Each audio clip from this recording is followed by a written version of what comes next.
Oh, good morning, Senator Nogatsky. Do you see him, Michael? No. This is Commissioner Henry. Good morning, Commissioner Henry. This is Deanna. This is. Okay, how are you? I'm fine. How are you this morning? Good, thank you. Good. Thank you for joining us. Sure.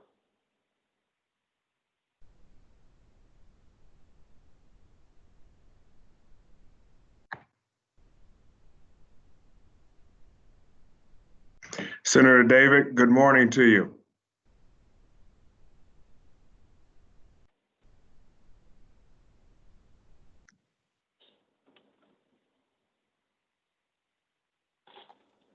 Good morning, Senator. Maybe he's on mute, Michael. Senator, I think you're on mute, and then I can't see your face as well. So if you will hit your camera button and your microphone, you should be able to come on live with us.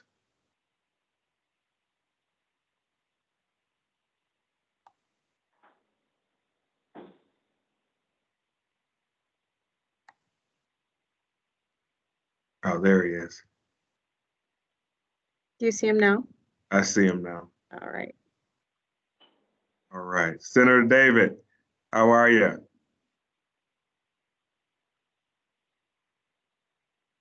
I think you may be on mute still. Let me see here.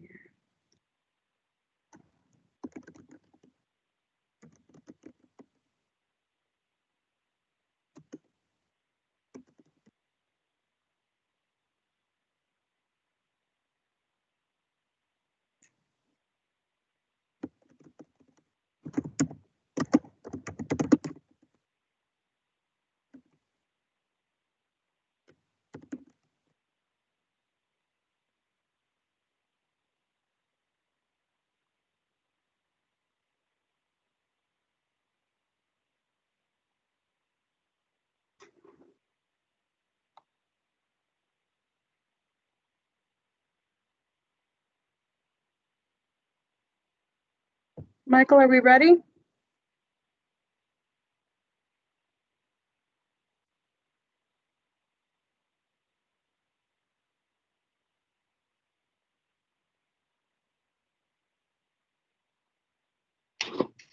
It gave me directions to leave my mic off, so that's why I left it off. And I'm looking at myself on the video right now, so I'll try turning the camera off, and that shouldn't bring me on. Yeah, I was looking at my face. Are you there? Good morning. Good morning, Senator. How are you this morning? I'm good. Good. Thank you for joining us. Yes, glad to be here. Michael Patton just called me and said you cannot see me, but Yeah, we can see you. you can now or no? We can now, Senator. Yes. Okay. Welcome. All right. Well, yes. Good morning, everyone. Good morning.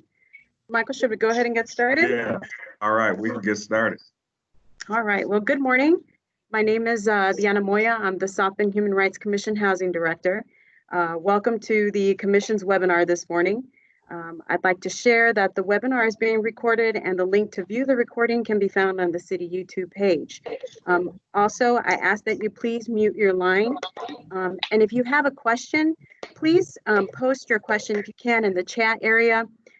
If we are unable to get to your answer, please provide us with your contact information and we will email you the information or we will post the answer directly in the chat area. So you can always come back to this particular chat and check to see if there's a response. Certainly, you may also reach out directly to the Commission by calling us at 574-235-9355. I would like to welcome my co-facilitator, Michael Patton, the City of South Bend Diversity and Inclusion Officer, and he is on. Michael? Hello, Deanna, and welcome, Jacob and Senator David. We have been certainly anticipating this gathering and as well the information that Jacob, you'll be sharing with us and the questions that will come forth. Our city has participated in the rental assistance program, and as well we're knowledgeable that there is more money available to help residents of St. Joseph County and as well other counties throughout the state. So looking forward to the content of this webinar. So as Michael mentioned, our topic of conversation today is going to be the Indiana Housing and Community Development Authority programming and the Indiana Rental Assistance Program. So our guest speaker is Jacob Sipe, who is the Executive Director of the organization I just mentioned, which is the Indiana Housing and Community Development Authority Program. And then also joining us is Indiana State Senator David Nitzgotsky, who will share his thoughts regarding the relief efforts and any further information he'd like to share regarding any relief currently either happening or that may be happening here in the future. So I'd like to welcome everyone. And then without further ado, I'll turn this over to Jake. Okay, well, good morning. And first, let me just thank you for inviting me to participate and share some of the housing assistance that's available across our state and in St. Joseph County. I have a PowerPoint presentation, so if it's okay, I'm going to share my screen and we'll just kind of jump in it from there. So okay.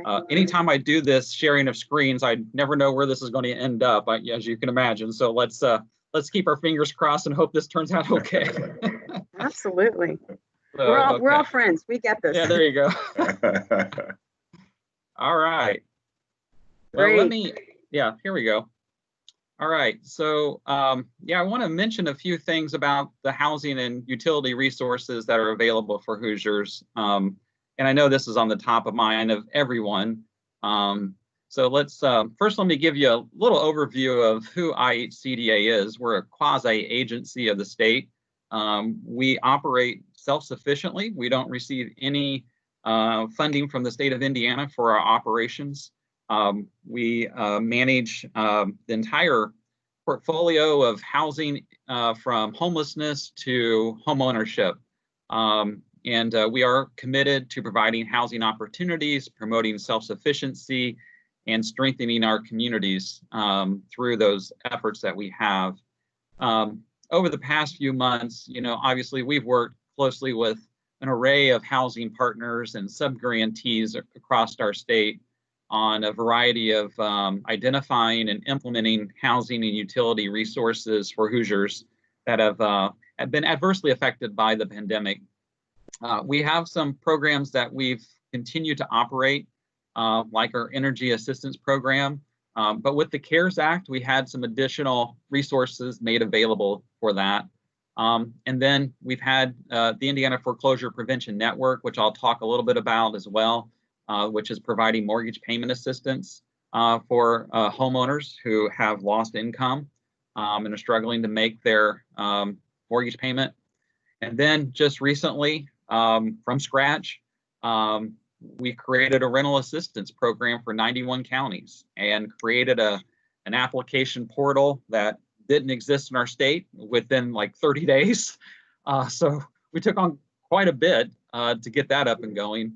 And then in a partnership of a variety of different stakeholders in the housing industry, we created an eviction and foreclosure prevention guide to educate and inform renters and homeowners as they hear about the moratorium and what was their responsibility and what questions to ask your mortgage loan servicer or your landlord. We try to educate and try to help support our homeowners and our renters and how to have some of those conversations that we knew are difficult, but not knowing what kind of questions to ask. And I'm going to cover those, all four of those here in just a minute. So, but let's go ahead and let me jump right into the Indiana Foreclosure Prevention Network. I want to thank you. I know a few weeks ago you had our director, Mark Nealon, join and share specifically about the Indiana Foreclosure Prevention Network and how it's providing mortgage payments for homeowners who've fallen behind or are unable to make future payments better because of some financial hardship that they may have experienced. And We can provide mortgage payment assistance up to 6 months. We also have a mortgage reinstatement assistance who, in addition to making payments, if you've gotten back on your feet, we can also, but you're struggling to get current on your mortgage, we can help you with that as well. And so the resource for that is 877gethope.org. That's the website. And that's where, if you're interested in learning specifics about that or how to apply, you can apply at 877gethope.org.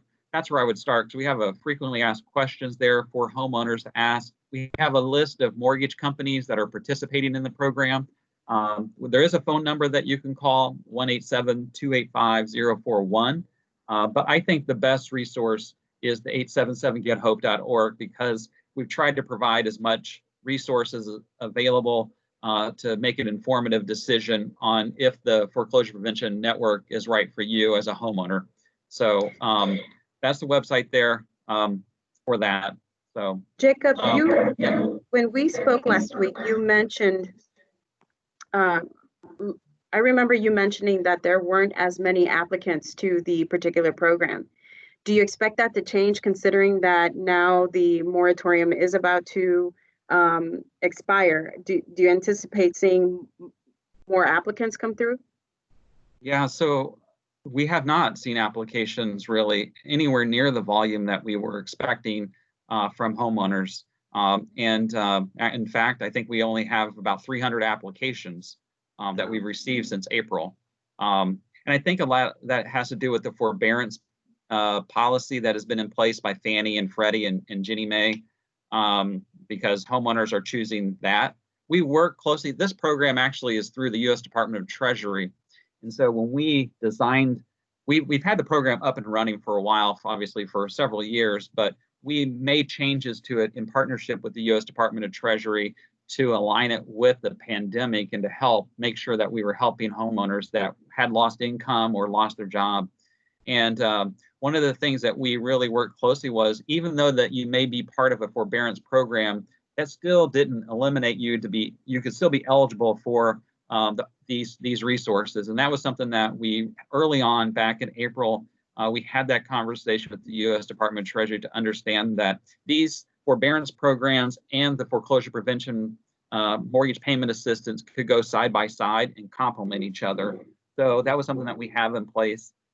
It took some time in April and in March to work with the U.S. Department of Treasury, but they've always been supportive of that effort. But it is interesting that for whatever reason, we still have not seen the volume that we were anticipating. So I suspect, if you're asking me the question, yes, I do think there should be more interest in this program, and I think there's definitely a need. And I hope that me presenting on these types of webinars and the organizations that are out there promoting these housing assistance efforts that we have across our state, people hear it and at least consider it. So, Jacob, I have a question for you. We have a guest that asks, is this information available in Spanish? Is there language assist for other languages that folks need the assistance for the processing and to better understand what the qualifications are? Yeah, let me also answer it with another question that I assume you would ask. Number one, yes, both the Indiana Foreclosure Prevention Network and Indiana Housing Now and the Energy Assistance are all in Spanish as well. And you can fill out the application. In fact, I know I saw a number, I think on the Spanish side on rental assistance, I think we've had about 150 applications come in that were just done through Spanish. Good. But we also provide other types of language, non-English speaking opportunities to answer questions or to fill out the application. Now, I know the question that I oftentimes get is for both the foreclosure prevention and the rental assistance, do you have to be a U.S. citizen? And the answer is no, we do not have that as a question of eligibility. We don't ask it. And so we don't even ask it, because I know we recognize and very sensitive to the fact that some folks, even just asking the question is a barrier to these types of assistance when it comes to housing. And so we do not ask that question. It is not an eligibility criteria to receive housing assistance, whether it be through the Indiana Foreclosure Prevention Network or the rental assistance program. That is not a question that we ask because it's not an eligibility question or criteria. Okay. Yeah. Thank you. Well, you answered the second question I was going to ask, so we're good. Yeah, I always anticipate that second question. Yeah, it was coming. Yep. That's a good one. Mm-hmm. Well, so let me jump in and talk about the rental assistance program that we have. We have a portal that's set up. We created it from scratch. And amazingly enough, when we opened up the portal, we had over, I think, 8,000 applications within 24 hours, and it didn't crash. We were chugging right along through that first 24 hours. And but it is a portal that's designed for Indiana renters who have lost their income tied to a COVID-19 related event, and that's either a job loss or a reduction of hours. There potentially could be additional assistance that we can provide to low income renters. And so behind the scenes, let me kind of just share a little bit more information with you. So this is a portal that is designed for 91 counties for rental assistance. And we use that term very broadly because behind the scenes, there are two pots of money. There's what you have heard publicly with the governor's announcement, Governor Holcomb, on the $40 million that's available in rental assistance. The first announcement was $25 million, and then last Wednesday, we announced an additional $15 million. And that's dollars that's available for renters. But behind that, there's also another pot of money called Emergency Solutions Grant. And it can provide a little bit more enhancement of housing assistance. And I know the city of South Bend also received some Emergency Solutions Grant, ESG. And that can also help with homeless issues as well. And that's actually one of the questions that we ask in the application is, are you experiencing homelessness? And the reason why we're asking those questions is because we're trying to determine which program it makes more sense for a renter. Because the ESG can provide some additional assistance that the rental assistance program with the state resources under the Coronavirus Relief Fund, which is called CRF funds, that's 4 months of $500. With the other pot of money, we can provide 6 months, and we can do full rent as well. So that's just a little bit more information. I'm sorry if I'm getting too much into the weeds. And from a when you go in and do the application, we try not to make it burdensome and trying to. Unfortunately, one of the things that you see with a lot of rental assistance programs is that renters have to self-identify what program makes sense for them. We tried to remove that barrier and just say, let's understand what your housing need is, and then put that on us and try to find out which resource is available that best fits your situation. Now, with ESG, we anticipate only being able to serve about 1,500 renters, so it's now nowhere near the amount of assistance that we're providing with the CRF funds. But it is, I just do want to share that a little bit because some renters are being asked some additional questions, and it's because we've identified ESG as a potential source for them. And so we have to ask because those are federal dollars and there's a lot more requirements that we have to ask from that. So, the portal is where you can get more information on this and start the application is indianahousingnow.org. There's a one-pager for renters that tries to share with them some of the criteria that we're looking for. There's a one-pager for landlords that's so that they understand what expectations are going to be asked for them. And then we have a frequently asked questions. And if you're like me, before you do any type of online application or start to fill out anything online, you always like to know what those questions are going to be ahead of time, just so that you can be prepared. So the list of questions for the rental assistance application is available too. And I should mention again, all of this is in English or in Spanish, or if you need additional assistance in a non-English language, we can provide that as well. IndianaHousingNow.org is the website. There is a toll-free number that you can call, 844-463-7368. This is for 91 counties. This is not available for Marion County because they have their own program. They have their own portal. Yeah. So Jacob, how long is the process if a claimant is going to receive and or be awarded this support. How long does that take for the landlord to receive the financial support? It's, that yeah. claimant? So, yeah, it's a great question. When a renter fills out the application, we ask the question of what's the email address for the landlord. So once they submit their application, the landlord's immediately notified that their renter has applied, because the next steps are the landlord needs to do some things. We have to do a lease addendum because we want to make sure that the information is transparent between the renter and the landlord to know. There's a couple things we want to make sure that both parties understand. What months are the rental assistance being applied? So it's $500, and that can be back rent or forward rent. We just need to establish what months we're going to apply that rental assistance, because it is $500 for 4 months. And in just about almost, most cases, the $500 isn't going to cover the entire monthly rent. And so the renter needs to understand, and the landlord needs to understand what's the obligation of the renter that they're going to make up on those rents. And so with that, there's that piece. I will say this, our goal was to respond within 5 days, but that was anticipating about 10 to 12,000 applications. We're at 27,000 applications as of this morning. Our turnaround time has been pushed back to about 14 days. We're caught up on all our voice messages and emails.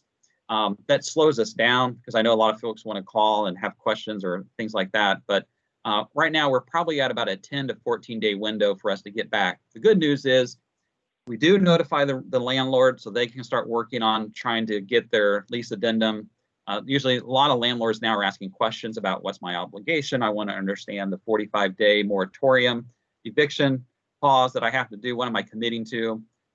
So there's some of that clarification that we're really doing a lot of hand holding now with some of the landlords to make sure that they understand what their obligation is.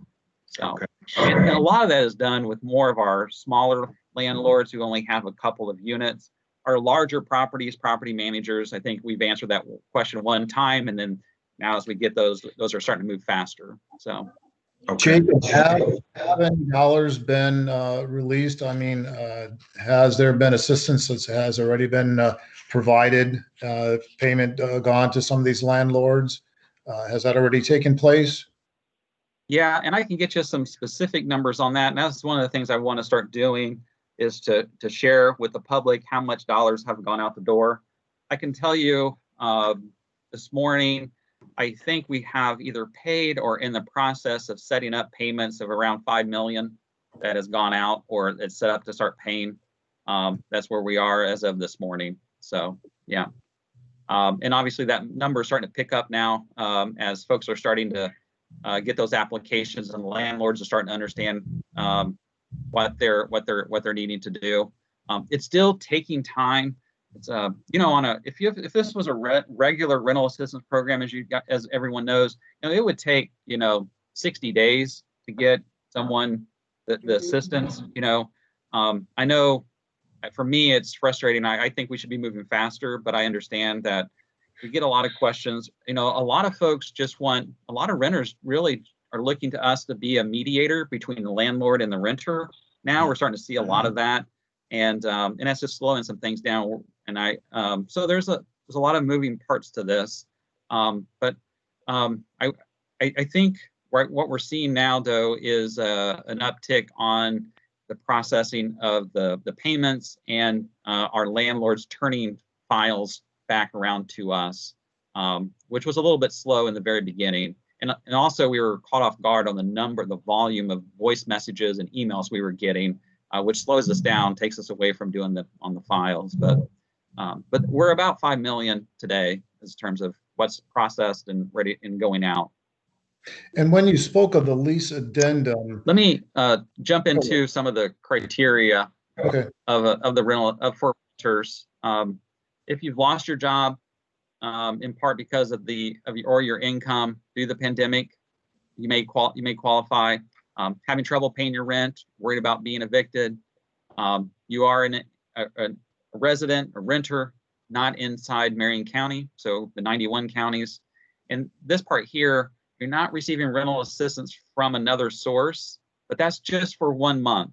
So when we identify the 4 months where you're going to receive the rental assistance, you can't stack another rental assistance program on top of it in the same month. Now, you can receive rental assistance, they just can't be in the same month. So let's use an example of, I got rental assistance from a trustee, my township trustee, and I need assistance for May, June, July, and August, and my trustee is going to pay for May. Okay, that's great. So we'll do June, July, August, and September.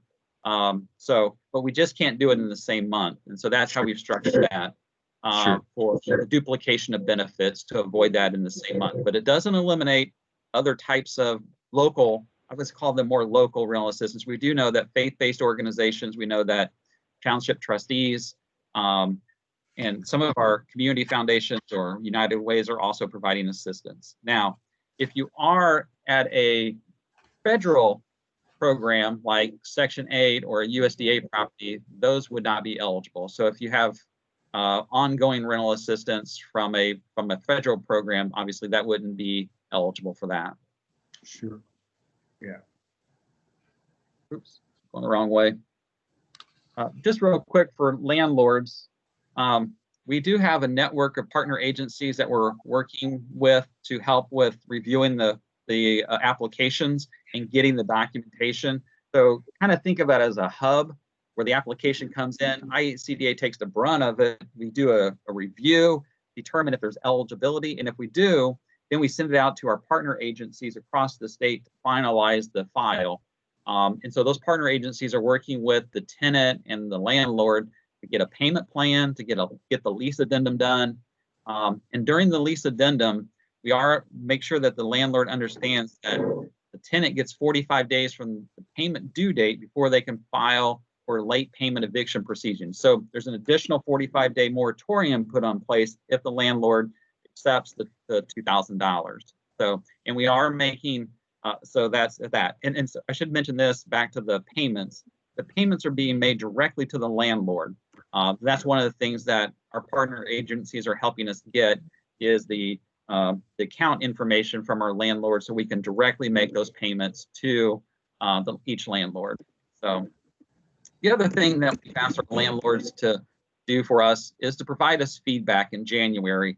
We want to know from their perspective how the program worked. Obviously, this has never been done in our state. I'm not sure if it's been done anywhere actually like this. We've been getting a lot of questions from other states asking us about the hub model that we created and using multiple different sources of funds.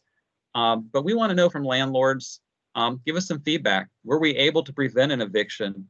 Were your residents able to follow through with their payment plan? So it's just some very simple, short questions we're going to ask just to get a survey. So just to get some feedback on the outcomes, I guess. We know what the outputs are. We know how many people will be able to assist. We know how much funds will go out, but we need to understand some of the outcomes that may happen with the program. Yeah. Jacob, I want to ask you something. The financial assistance will not go, will it apply for someone who has like a land contract? No, there has to be a lease agreement, Okay. a rental agreement between a landlord and the renter. Yeah. Mm-hmm. Okay. Yeah. Let's talk about the utility assistance. Energy assistance is on everyone's mind as well. EAP program is an existing program across our state and provides utility assistance on behalf of qualified households. These are low-income households, and I got the income table on the next slide, and I'll share that with you. And traditionally, I think we provide a benefit of around $500, $550 for eligible households every year through the Energy Assistance Program. Through the CARES Act, we are able to provide some additional resources. We provide an additional $350 one-time benefit if the household has been adversely affected from the pandemic. Again, loss of income, loss of job. To qualify for an additional $350, even if you received the benefit energy assistance, the $500, you could still be eligible for the additional $350. So And we do have a website on that, eap.icda.in.gov, or you can call 211. Now, the application starts on September 14th. So that's the date that everyone needs to circle their calendar, because that's when we'll start accepting these applications. And in St. Joseph County, your local service provider is Real Services, who's a valuable partner at IHCDA, and they implement and administer the EAP program for us. So here's the income range here that you can see for household size. I only went up to 5. Obviously, if you're more than 5, the income limit goes up a little bit more. You can see from a household of 1, it's about 25,000. The household of 5, you're around 55,000 is the income limit on that. But September 14th is an important date to remember there. I went ahead and created a slide just for St. Joseph County. You know, there are some additional local utility assistance that's being provided in addition to the EAP program. Here's just a list of some that I've come up with for folks in St. Joseph County. You have your township trustees, St. Vincent de Paul, AIDS Ministries, Catholic Charities, Salvation Army, United Religious Communities, La Casa de Mista, and also I know our utility providers are offering repayment plans, and that's something too that, you know, we talk a lot about that for our renters, getting on a repayment plan with their landlords. Same applies for utilities as well. Make sure that if you're struggling with making your utility payment, first thing to do is reach out to your utility provider and let them know, and ask for them to put you on some type of payment plan so that you can ensure that you can get caught up and ensure that there's no disconnection or shut off of your utilities. I should mention, I pause right here, and that's because the moratoriums, and I know this was probably a question you're going to ask me, but the state moratoriums on mortgage, on foreclosures, evictions, and utilities ends this Friday, August 14th. And so whether you're a renter, a homeowner, or if you had utilities, and if you're behind and you're struggling to make those payments and you've had an adverse effect related to the pandemic on your income, my first recommendation, and one that we talk about all the time, is reach out to your landlord, your mortgage loan servicer, your utility company, and let them know your situation, open up that dialogue, and to see if there's a way that you can negotiate a repayment plan for them. So, and that leads to me to this coronavirus eviction foreclosure prevention guide. And this was a partnership of multiple different associations across our state with the Indiana Department of Financial Institutions, the Indiana Apartment Association, the bankers, the mortgage bankers, the credit unions. We all want to prevent eviction and foreclosure. And if it does ever happen, we want it to be the last resort. But we all know we need to have these conversations with our mortgage company or our landlord or our utility provider. And the guide is really to help with having those conversations. What are the questions you should be asking, and thinking through how to get on a repayment plan? What does it mean when there's a moratorium? That doesn't mean that you should stop making your payments. Continue making your payments to the best of your ability, and show your landlord, show your mortgage loan, your mortgage company and your utility provider that you're doing everything that you can to stay current, so that if we want to make sure that evictions are the last resort if that ever happens. So I do have the website there for you to find more information on the prevention guide. So will you make these slides available to us? Yeah, I can send them to you, and you can have these. Great. One of the things that we did to help with a lot of our grassroots organizations and our local elected officials and community advocates is to create a communications toolkit to help them with, there's a lot of information here, obviously, and a lot of it changes relatively quickly. And so we created a way that, because we want to make sure that the information that's getting out is getting out consistently. We also want to make sure that the information is getting to organizations, to renters and homeowners, specifically those that are low income and are underserved. And the best way to do that is with our local not-for-profits, our township trustees, our faith-based organizations, our local elected officials.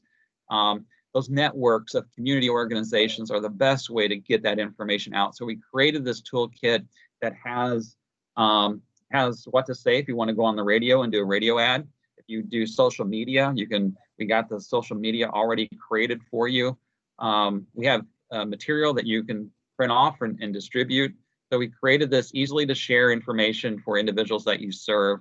And so that is available also on our website right there. If you have other questions about that, we have an email address set up dedicated just to this as well.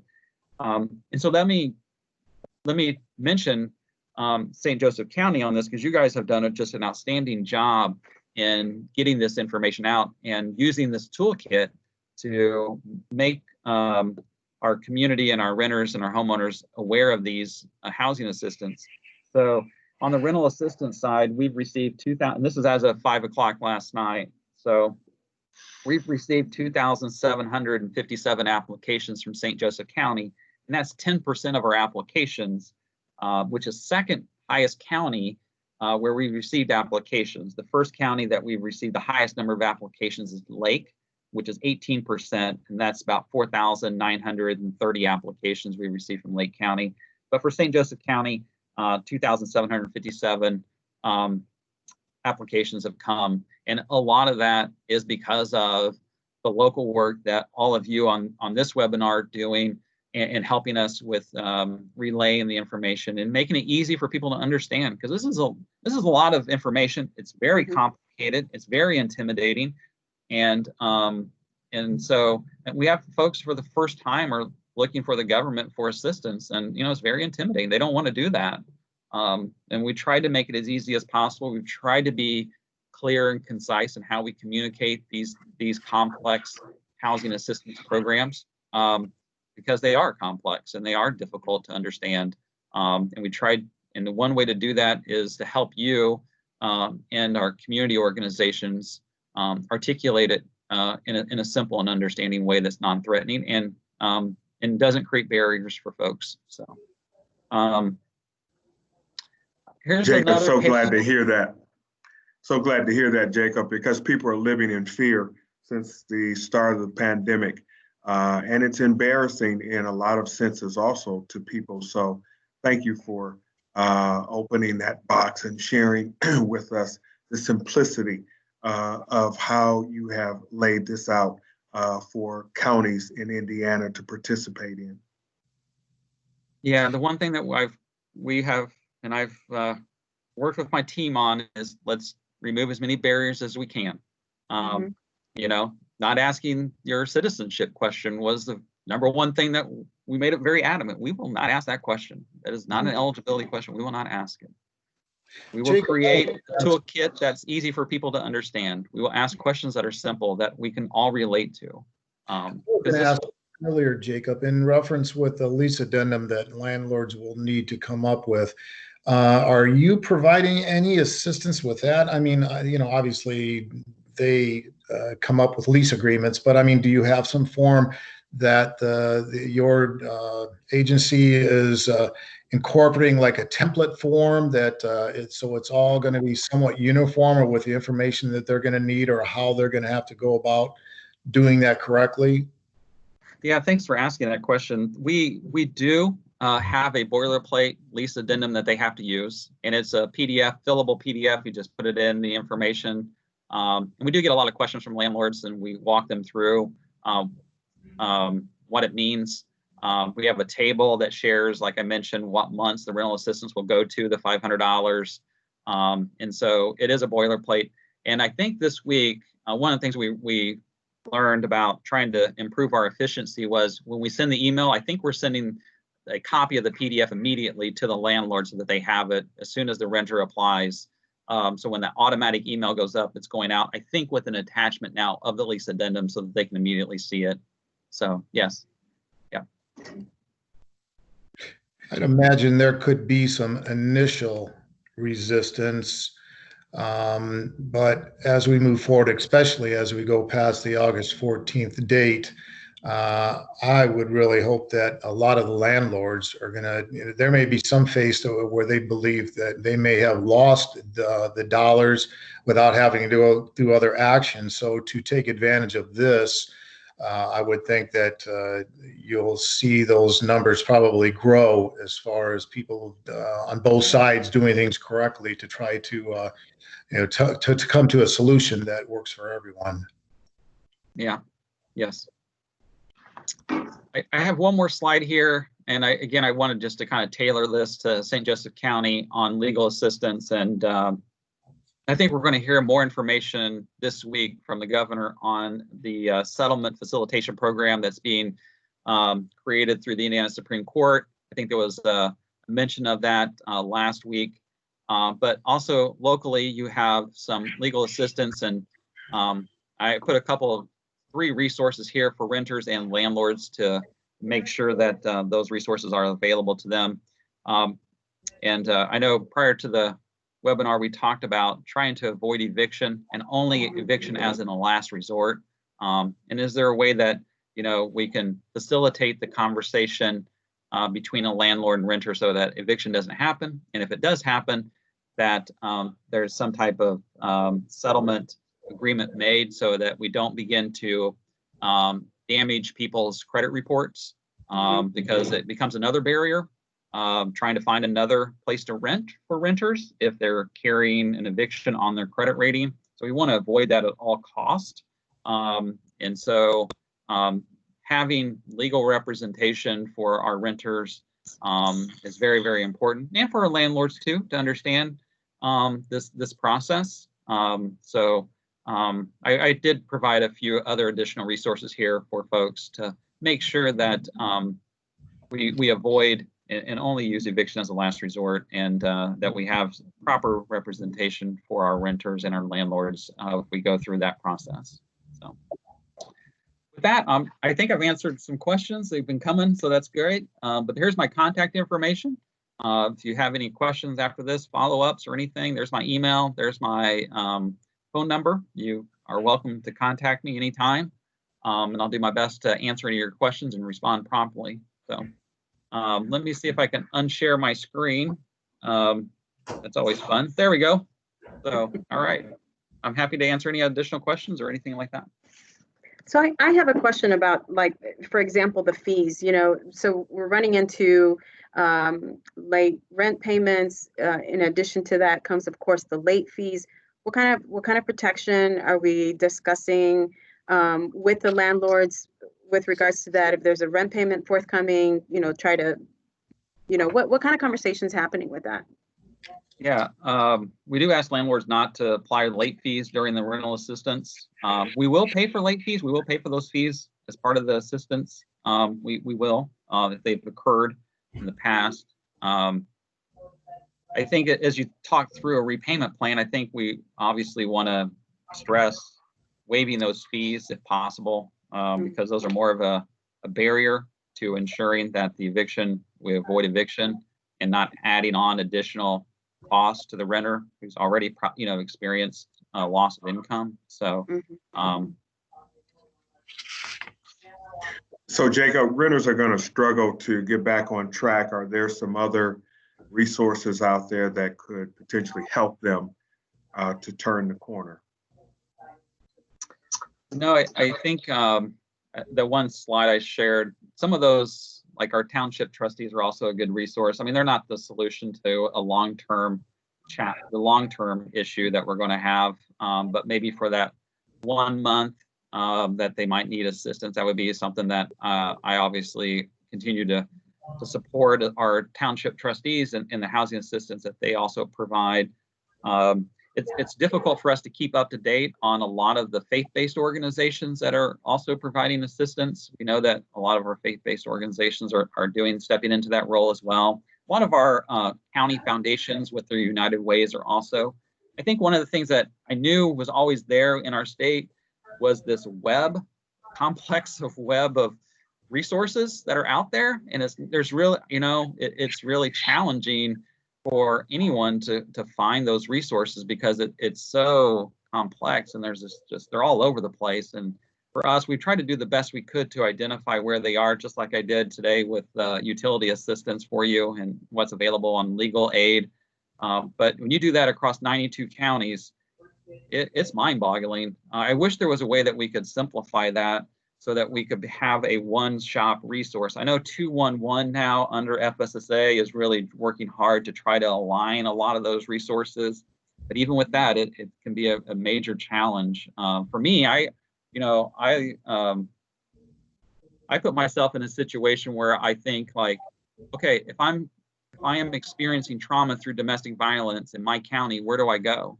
And I've done that several different times. I would just like, okay, I'm going to Google this county.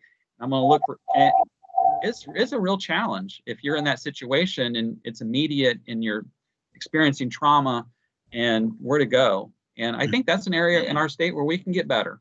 We definitely can get better on unwinding this web of where these resources are located. It's very complex. It's unfair for folks that are experiencing that need assistance, whether it be housing or food or whatever. But we got to do a better job of unwinding that web and making folks, and I know a lot of foundations, I know a lot of at the local level are really working hard on that. But we need to do that consistently across all 92 counties. And, when we put together our rental assistance program, that was the first thing we asked was, how many other rental assistance programs are out there? Like, well, I don't know. We couldn't figure it out. There wasn't a website you could go to and go find it. So, but yeah, it's a great question. I think it's something that we need to strive to get better at, because it's a complex web of resources that are out there, and they're all well intended too. I think that's really important to know that all these programs are well intended to help and align. And that's the reason why we didn't want to, when we created the rental assistance program, we had to be mindful of duplication of benefits. But we didn't want to eliminate anyone just because they got rental assistance from a township trustee or from a faith-based organization. We just couldn't do it in the same month. And so we're very sensitive to that. We want to complement, want to come alongside other programs that are out there. Jacob, you mentioned that there were 91 counties with the rental assistance program, and Marion County has their own program. Is that because of the manner that the funds are distributed by the federal government, that Indianapolis or Marion County got its separate funding, and then the state received the balance, and then that was distributed by the governor to the local governments? Yeah, absolutely. That's correct. The CARES Act provided what was called a tranche of money called Coronavirus Relief Funds, CRF. And in Indiana, there were two government entities that received CRF money, the state of Indiana and then Marion County. And Marion County used their CRF money to create a rental assistance program. And so we use CRF money to do the balance. I call it the balance of the state, 91 counties. But it's the CRF money, Coronavirus Relief Funds, which is the portion of the CARES Act that was specific to two government entities in our state that received those dollars. And were those the dollars with which the governor used to create this program then, with the 25 million and now the additional? Yes. And that was on top of the 300 and so million dollars that he distributed to the local entities? Yes. Yes. Okay, thank you. So I have a question, and maybe both of you can answer, but maybe mainly this is for the senator. Do you know if there's any plans for developing legislation to assist Indiana residents immediately, and maybe even immediately, of course, now, but for the long term regarding the housing issues caused by this pandemic? Well, that's a very good question. We talk about these things at least on a weekly basis. Obviously, we know that this rental assistance program has begun, but we're hearing that as many as 200,000 residents in the state of Indiana are going to need this assistance or may need it right now, and that in Indiana, there may be as many as 44% may be unable to pay their rent. So we believe that there are going to be a lot of additional funds that are going to still need to be used. We legislatively are talking about it, but will we be able to do anything until session? You know, obviously that would take the act of a special session. So, you know, we're very encouraged that the governor has already begun a program like this. He has added some additional dollars, but everyone has foreseen, what is going to happen when this or the moratorium goes away. There's going to be a much greater need right away. So hopefully that, I'd like to hope that with what the governor's already done, that this is the formation of a preliminary program to just get this working and try to get some of the bugs out so that it is a mechanism that is working properly, because I hope to see that the governor will possibly make the decision to put some more additional funding in this before the end of the year, because this is going to come on very quick, and it's going to be a great demand, and we're going to have to meet some of those demands. Thank you, Senator. I appreciate your answer. Yeah. Michael? Yeah. Wow. This has been very informative, and Jacob, you have helped us quite a bit, shared a lot of information with us around rental assistance and other opportunities that residents in our county and people around the state can participate in and take advantage of. And so I hope that this information will be passed on to others, and people will use it to help themselves during this pandemic. So thank you for what you've shared. And Senator, thank you as well for your support today and comments that you've made. Certainly, I'm hopeful also that, as you've made mention, this is a portal that was created, and we're working through some bugs that when we look at this from a long-term standpoint, available down the road here, because we know that this thing is stringing itself out. It's obvious, and we've got to, after this moratorium, we have to have something in place to address what we know is going to happen. There's no secret to this. And thank you, Michael, and thank you, Deanna, everyone that has participated today. But Jacob, I do want to give you a personal thanks also. There may have been more calls that you've taken part in, but I know this is at least the second that you've taken part with South Bend members, and maybe along with some St. Joseph County elected officials. But we appreciate your the ability that you've shown to interact and to take part.